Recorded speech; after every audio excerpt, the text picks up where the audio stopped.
Welcome. You're listening to the Malcontent News Russia-Ukraine War podcast, the show that cuts through the fog of war and updates you about the ongoing conflict in Ukraine. With your host, Linnea Hubbard. Don't forget to like, comment, and subscribe on Apple Podcasts, Spotify, and Google Podcasts. I'm Linnea Hubbard, and today is still Monday, April 3rd, 2023. In part 1 of today's episode, we covered our daily assessment of the war, reflections on events from this time last year, and current regional updates. Let's go ahead and get started with part 2.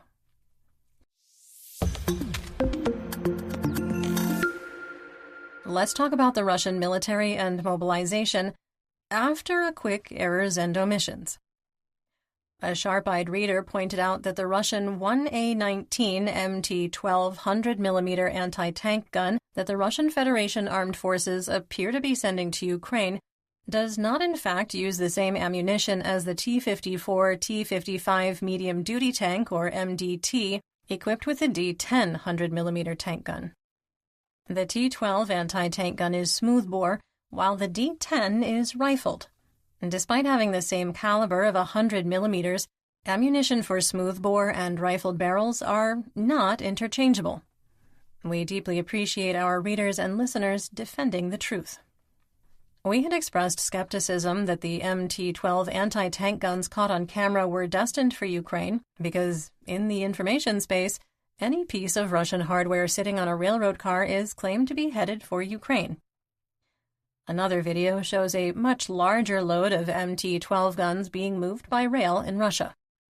A picture circulating on social media channels shows a Russian MT-12 being towed, reportedly in Yevpatoria.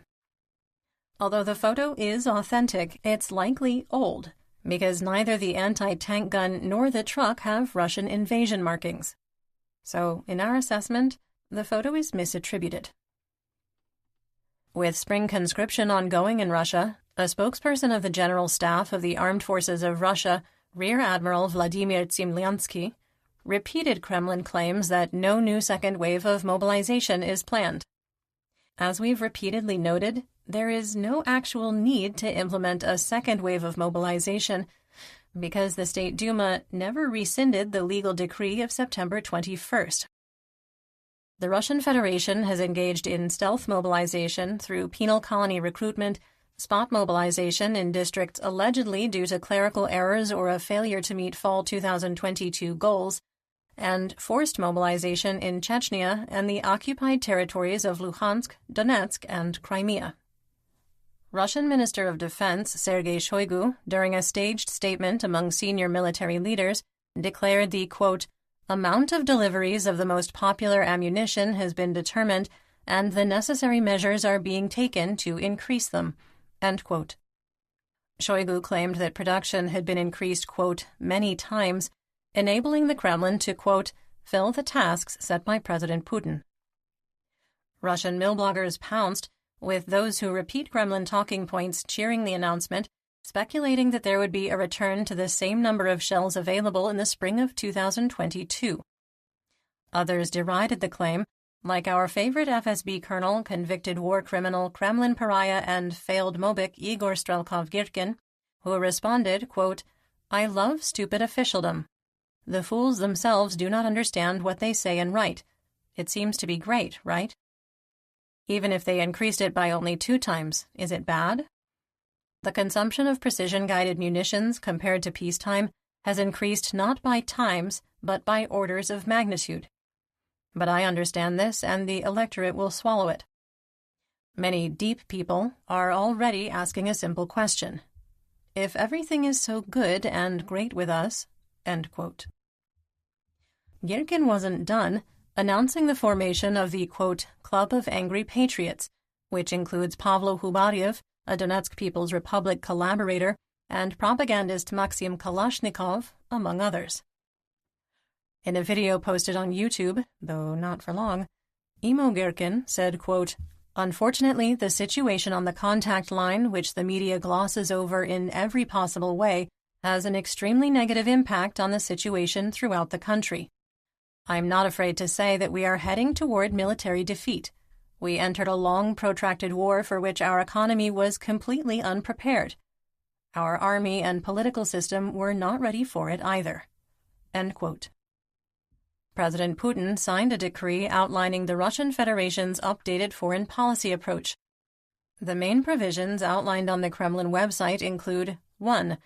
Russia is, quote, "an original state civilization, a vast Eurasian and Euro-Pacific power," end quote, that has rallied the so-called Russian world. 2. Russia will act, quote, "as one of the sovereign centers of world development," and will fulfill a unique historical mission to maintain the global balance of power and build a multipolar international system. End quote. 3. The national interests of Russia include protection from destructive foreign influence, strengthening of traditional Russian spiritual and moral values, preservation of the people of Russia, and development of a safe information space. 4. The main task of Russia will be the formation of a just world order, ensuring the peaceful coexistence of states and peoples, counteracting, quote, "anti-Russian activities" of foreign states, strengthening the position of the Russian language in the world, promoting the preservation of, quote, "historical truth" abroad, and the memory of Russia's role in world history. 5. The main factor complicating the normalization of Russia's relations with the West is the strategic course of the United States and, quote, "their satellites." In response to the unfriendly actions of the West, Russia will defend its right to existence and free development by all available means. 6. The new foreign policy states that Russia does not consider itself an enemy of the West, does not isolate itself from the world, and does not have hostile intentions. How these goals align with China's and, to a lesser extent, India's political ambitions on the Asian continent is yet to be seen. Some assessment here. The colonial era of the West, including France, Spain, Germany, the Netherlands, Belgium, Portugal, and the United States post-independence, is well documented. The negative consequences of this era in the Caribbean, Latin America, South America, Africa, and among indigenous peoples continue to this day. However, the Russian Federation and its proxies claim that the country has never had colonial aspirations or acted as an invader bent on conquest. This is not only untrue, it is absolutely preposterous. The impacts of Tsarist expansionism of the 1700s to the early 1900s have hobbled numerous Central Asian nations with equal destruction of culture, history, and population. From the Baltic seaports in Estonia to the forests and fields of Ukraine, to the Darvaza gas crater in Turkmenistan, to the shattered streets of Syria, the destruction brought by Russian Mir stretches across 3 continents. Russia's foreign policy isn't interested in preserving so-called historical truth abroad. Even Russia's status as a liberator in World War II is only a half-truth. The Molotov-Ribbentrop Pact of August 1939 divided Europe between Hitler and Stalin. Less than 24 hours after securing a non-aggression pact with Japan on September 17, 1939, Soviet forces invaded Poland in concert with Nazi forces. Later that same year, Soviet troops invaded Finland and, in 1940, destabilized and invaded Latvia, Lithuania, and Estonia. While Stalin was expanding the Soviet Union's borders, Soviet industry supplied Nazi Germany with oil, refined fuels, coal, iron, steel, chromium, lumber, and other raw materials, enabling Nazi forces to seize Western Europe. Those raw materials were processed and extracted by millions of people in slave labor camps in the East, including Poles, Latvians, Estonians, Lithuanians, and Finns. Stalin was slow to respond to reports from his own intelligence agencies and Western allies that Germany was preparing an invasion because he didn't believe that Hitler would break their agreement, at least not before England was occupied. These policies didn't end with the death of Stalin or the end of the Soviet Union. The Russian Federation wasn't even a year old when it launched a war against Chechnya. Western colonial activity in Africa has been replaced by Russian influence, with PMC Wagner providing the military firepower to support Russian financial interests, while some of the most resource-rich nations on the planet continue to be plundered. This isn't Russophobia. It's not revisionist history. This is reality. A video showed a Russian D-20 artillery piece that had suffered a catastrophic failure from overuse, with the breech blown out and the barrel banana-peeled. Russian field commanders have continued to complain about artillery pieces wearing out and an acute lack of replacement barrels. It is worth noting that Ukrainian officials have similar complaints, specifically for their Soviet-era artillery pieces. Russian military officer Maxim Fomin, better known as the mill blogger Vladlen Tatarsky, was killed by a targeted bomb blast in St. Petersburg, Russia, while giving a talk at Street Food Bar No. 1, formerly owned by PMC Wagner leader Yevgeny Prigozhin. Street Food Bar No. 1 is reportedly a favorite location for PMC Wagner mercenaries, Russian mill bloggers, and their supporters. Cyberfront Z, a group calling itself Russia's Information Troops, had booked the cafe for Fomin's talk. While he was presenting, a woman presented him with a statuette, which reportedly contained between 200 and 500 grams of TNT, or the explosive equivalent, and detonated 5 minutes later. Fomin was killed instantly, and another 32 were wounded, according to Russian state media, 19 of whom required hospitalization and 10 were in critical condition. The force of the blast blew the facade and windows, including their frames, out of the building. We do link to some videos in our full situation report on Patreon. Please be aware that the videos are graphic and people may find them disturbing. Self-declared acting leader of the DNR, Denis Pushilin, condemned the attack and blamed Ukraine. PMC Wagner head Prigozhin said it was too premature to blame Kyiv and implied that the apparent assassination was due to anti-government factions within Russia. The Kremlin condemned the attack and accused the West of not defending journalists' rights due to their silence. As previously noted, Fomin was an intelligence officer in the Russian military engaged in combat since February 2022, and a mill blogger on the side. While Fomin has 560,000 followers on Telegram and held influence in the information space, he's created a long list of potential enemies since 2011, including Moscow, Kyiv, Donetsk, and Luhansk. He was invited to the Kremlin when President Putin signed illegal annexation documents for Luhansk, Donetsk, Zaporizhia, and Kherson. Fomin famously said in a video, with President Putin within earshot in the background, quote, "We will defeat everyone. We will kill everyone. We will rob everyone as necessary, just as we like it." End quote. Fomin, who we have quoted in our situation reports, has fought with the DNR 1st Army Corps since 2014 and started writing in 2015. He's been critical of the Kremlin in some of his writings and frequently amplified talking points from PMC Wagner and its leader. By his own admission, in 2011, Fomin was arrested and convicted on robbery charges. During Russia's proxy war, which started in 2014, militants released him and he joined the army, where he served until 2016. In February 2022, he rejoined as an intelligence officer and one of the leaders of Russia's drone program. Russian social media accounts falsely claimed a 40-year-old Ukrainian woman from western Ukraine was wanted for the attack.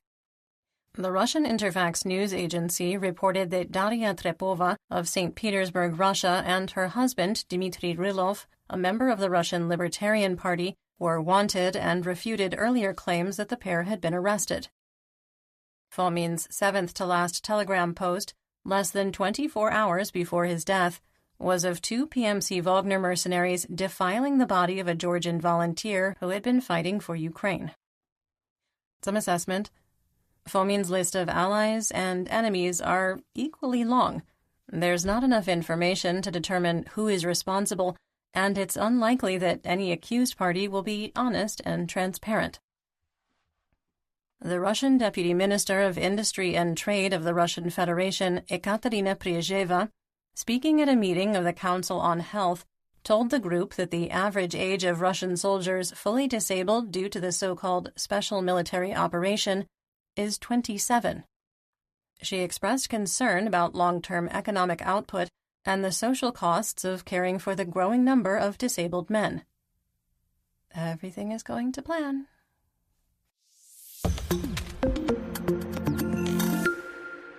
In our War Crimes and Human Rights segment, we discuss events that might be upsetting to hear about. There is no graphic detail in today's report, but please feel free to skip ahead to the next segment. Timestamps are in the description. The previously mentioned video of a Georgian volunteer's body being defiled or tortured was being shared on Russian social media channels. In the video, a man who is either dead or unconscious has been strapped to a chair while one mercenary plays the violin, badly, stopping at times to whack and poke the POW with the bow. The video is not safe for work, and some may find it disturbing, but we do link to it in the full situation report. In an open letter, the American newspaper, The Wall Street Journal, called for the Biden administration to expel the Russian ambassador and all Russian journalists working in the U.S. due to the arrest of their reporter, Evan Gershkovich, writing, quote, "Russia's arrest of Wall Street Journal reporter Evan Gershkovich escalates the Kremlin's habit of taking Americans hostage, and it's more evidence that Russia is divorcing itself from the community of civilized nations. President Vladimir Putin is now responsible for Mr. Gershkovich's health and safety, and the Biden administration has an obligation to press for his release. Thuggish leaders keep doing thuggish things if they think they will pay no price. The Biden administration will have to consider diplomatic and political escalation. Expelling Russia's ambassador to the U.S., as well as all Russian journalists working here, would be the minimum to expect. The U.S. government's first duty is to protect its citizens, and too many governments now believe they can arrest and imprison Americans with impunity." End quote. The standoff between Ukrainian officials and the Ukrainian Orthodox Church of Moscow Patriarchate, or UOCMP, at the Kyiv-Pechersk Lavra Monastery continued. Church leaders aligned with Moscow have fought the eviction order, while Ukrainian officials note the government owns the holy site founded in the 11th century. On Friday, Mariana Tomin, director of the Cultural Heritage Department of the Ministry of Culture, said that the commission would appeal to the police and file a lawsuit. She told reporters, quote, "There are no legal grounds for the monastery to be on the territory of the reserve." End quote. Outside the monastery, peaceful protests continued. On Saturday, the Shevchenkivsky District Court in Kyiv placed the former abbot of the UOCMP, Petro Lebed, also known as Metropolitan Pavlo, under house arrest until May 30th, fitting the religious figure with an ankle monitor. He is being held on suspicion of inciting sectarian hatred and condoning Russia's armed aggression against Ukraine. Metropolitan Pavlo said the accusations were, quote, political, and that he had, quote, always been against aggression. I am now in Ukraine. This is my land, end quote. Pavlo asked the court to continue to stay at the monastery, claiming he had no other place to go. Prosecutors noted that his legal residence address is different from the holy site, and he should live there, because the state owns the Lavra as a cultural site. Olena Sokolova, head of the Children's Service of Slovyansk City Military Administration, said that 34 orphan children staying with 23 different families would be forcibly removed due to the continued refusals from their current guardians to honor the August 2, 2022 mandatory evacuation order. Sokolova said that Ukrainian officials have worked with the guardians of the children for months, notifying them in December they would have a month or two to find alternative living arrangements, and offered relocation assistance. On March 27th, one of the orphan children was injured by a Russian attack on the city, forcing Ukrainian officials to take, quote, measures in a stricter form. Sokolova stressed she did not want to remove the children by legal force and would prefer that they stay with grandparents, aunts, and uncles. She added that if family members continue to refuse to relocate to safer areas, officials will be compelled to suspend their guardianship.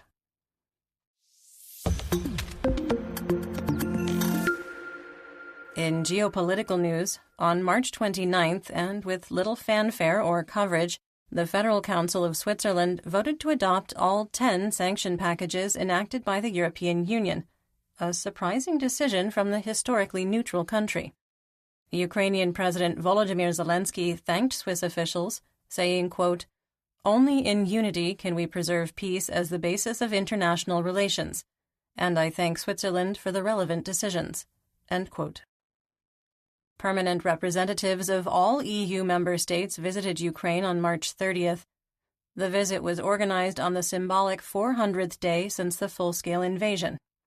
This is the first time all 27 EU member states have visited Ukraine since Russia expanded its war last year.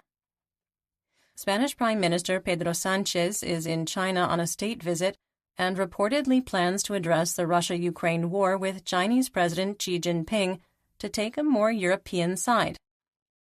Sánchez reportedly said that he believes Xi is a key figure in negotiating a peace settlement between Ukraine and Russia, but that any plan needs to consider Ukraine's needs. With all hurdles eliminated, NATO Secretary-General Jens Stoltenberg said that, quote, "Finland will formally join our alliance in the coming days," end quote, and that their membership, quote, "will make Finland safer while making NATO stronger," end quote. Finnish Prime Minister Sanna Marin conceded defeat in parliamentary elections, with the pro-business right-wing National Coalition Party, or NCP, winning 48 of 200 seats. The Nationalist Finn Party won 46 seats, and Marin's Social Democratic Party earned 43 seats. The NCP ran on a platform of fiscal conservatism and concerns that Finland's public debt has grown to 70% of GDP. No party holds a majority in parliament, so coalition building has begun. Marin expressed a willingness to work with the NCP, but refused to form a political coalition with the Finn Party. In economic news, American grain giants Cargill and Viterra officially left the Russian market on March 29th. One reason for the withdrawal was the fall in grain prices, which are currently at January 2021 levels. Russia's theft of grain from Ukraine boosted their market in the short term in 2022. With supplies more stabilized and Ukrainian and European silos nearly full, Russian grain sales are near or at a loss. The International Monetary Fund, or IMF, Executive Board approved a 4-year, $15.6 billion financing package for Ukraine to help the country meet urgent funding needs amid the ongoing war. The loan is the first major package approved by the IMF for a country involved in an active conflict. The agreement is expected to help increase other financing packages from international donors and partners. And that's what we know. Join me again tomorrow for more updates. Until then, stay safe, everyone. You've been listening to the Malcontent News Russia-Ukraine War podcast. To help keep us independent, please consider providing financial support by becoming a patron. Want on-demand news in your hand? Download the Google News app and make Malcontent News one of your favorites to receive breaking news updates. Thank you for listening.